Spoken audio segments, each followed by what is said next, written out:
I stared at the ruins of my sanctuary. 20 minutes ago, this was a climate-controlled restoration gallery in downtown Chicago, a space of silence and precision where I brought 17th century oil paintings back to life. Now, it looked like a landfill. Cardboard boxes, stamped with the logo of a cheap supplement company, were stacked 6 feet high, blocking the fire exits.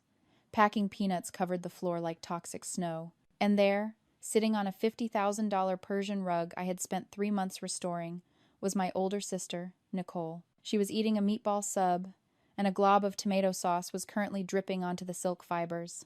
My name is Lauren, and I deal with fragile things for a living.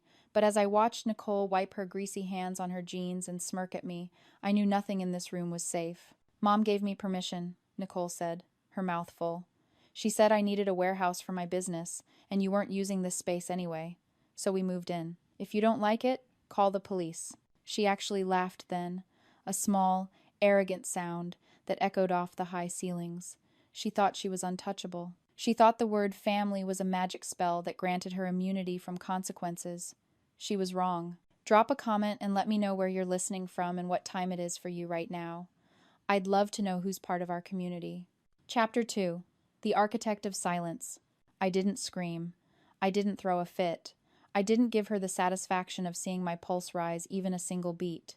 My profession requires a steady hand. One tremor can destroy a masterpiece. And right now, my life was the canvas I needed to protect. I am an art restorer. My world is built on chemistry, patience, and absolute control. I work with solvents that can strip paint or burn skin if mishandled. I understand that some damage is reversible, but some rot must be cut out entirely. Nicole was the rot. She was waiting for the explosion. That's how narcissists operate. They feed on your reaction. They want you to cry, to yell, to beg, because it validates their power over you. If I shouted, she would play the victim. She would call our parents and sob about how her mean little sister was bullying her. She wanted fuel. I decided to give her nothing. I looked past her, at the chaos she had created. My eyes scanned the room, cataloging the damage like an insurance adjuster. The blocked exits, the food waste near archival materials, the unauthorized commercial activity. It wasn't a family dispute anymore. It was a series of lease violations and safety hazards. In psychology, there is a technique called the gray rock method. You become as uninteresting and unyielding as a stone. You offer no emotional surface for the toxic person to latch onto. You don't argue. You observe. You don't defend. You document. I looked Nicole dead in the eyes. Her smirk faltered for a second when she didn't see the rage she expected. She saw nothing but a mirror reflecting her own mess. "Okay," I said. My voice was flat, devoid of any inflection. "Okay," she repeated, blinking. "That's it?" "That's it," I said. I turned around and walked out the door. I didn't slam it. I closed it with a soft, decisive click. I could hear her laughing behind me, probably texting our mother that I had rolled over, that I was weak. She had no idea. She thought I was walking away to cry. I was walking away to burn her world to the ground, legally, methodically, and without a single tear. Chapter 3. The Investment of Blood.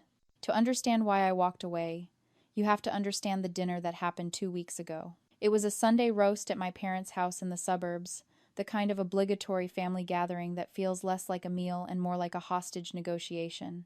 I had come with good news.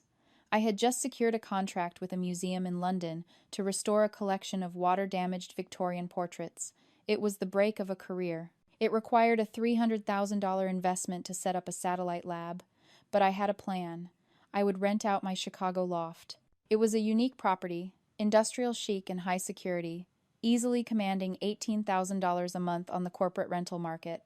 I laid the numbers out on the table between the pot roast and the mashed potatoes. I was proud. I thought, for a split second, that they might be proud too. Then Nicole spoke up. She didn't congratulate me.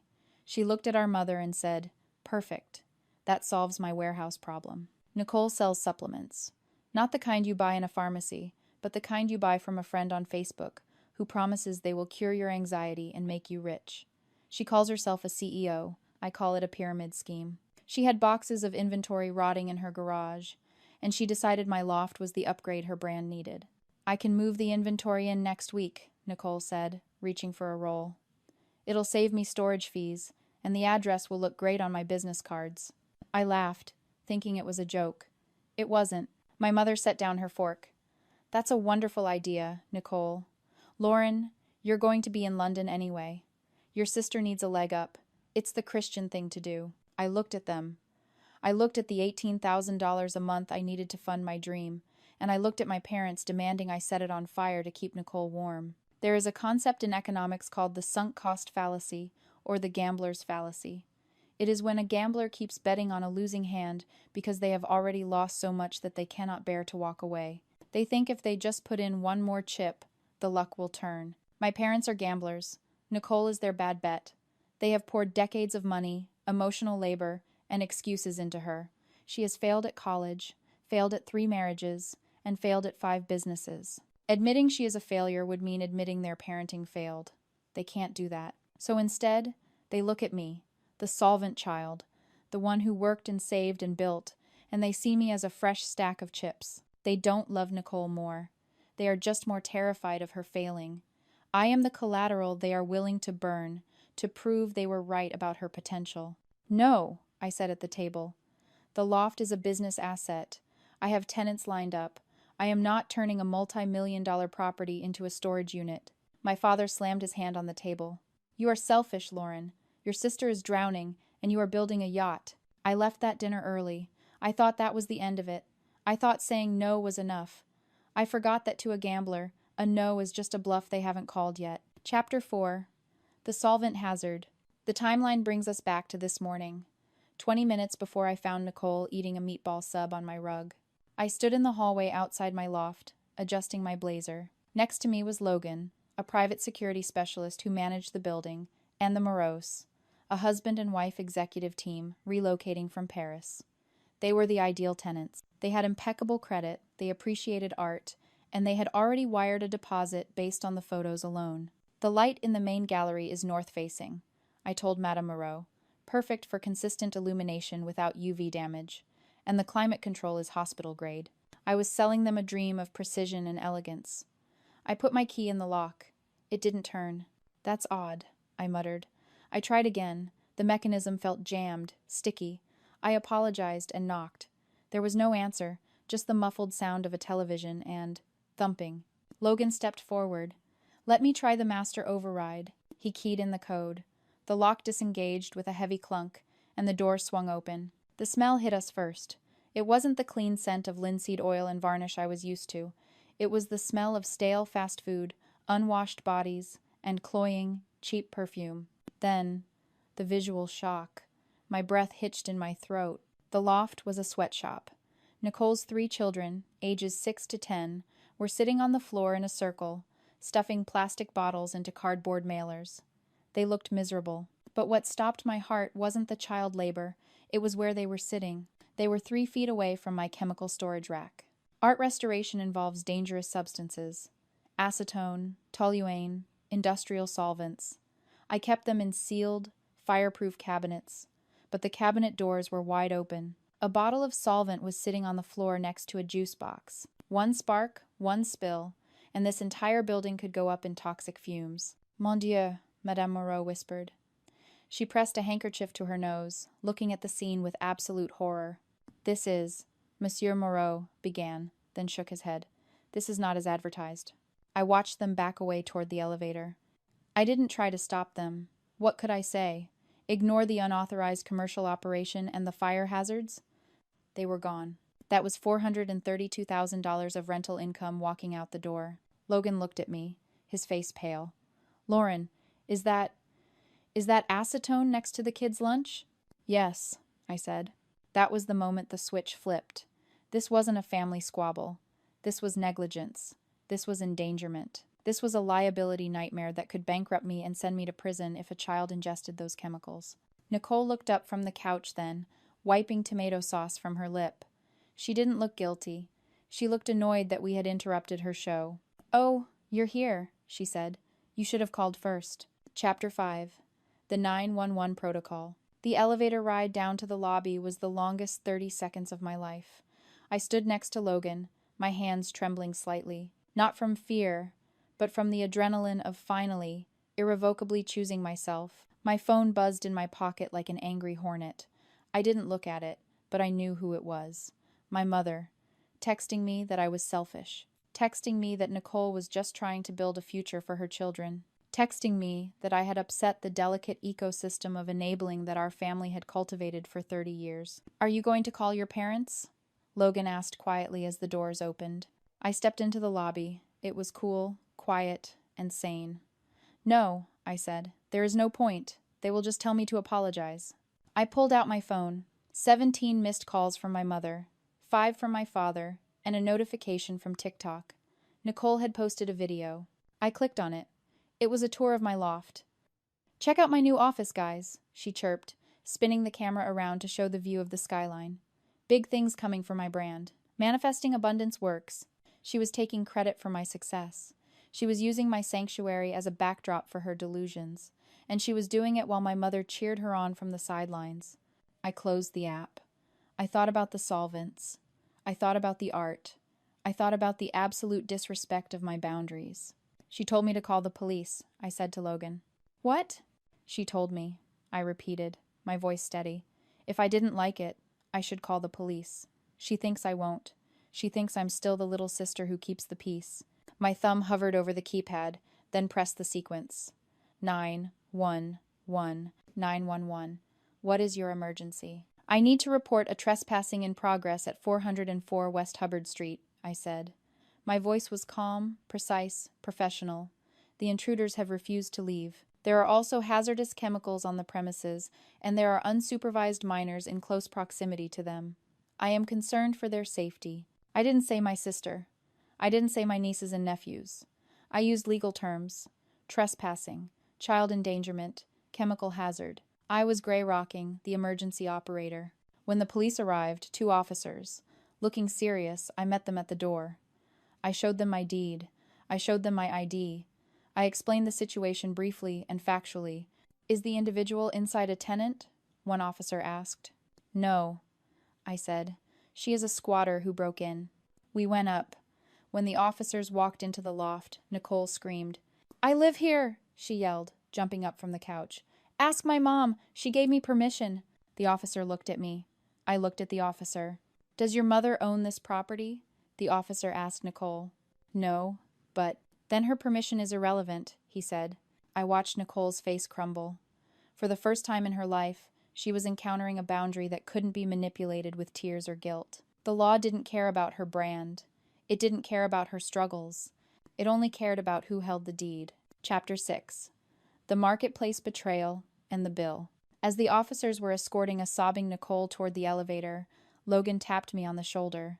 He was holding his tablet, looking at something with a frown. "Lauren," he said, "where are the Louis XIV chairs?" I looked at the corner of the room.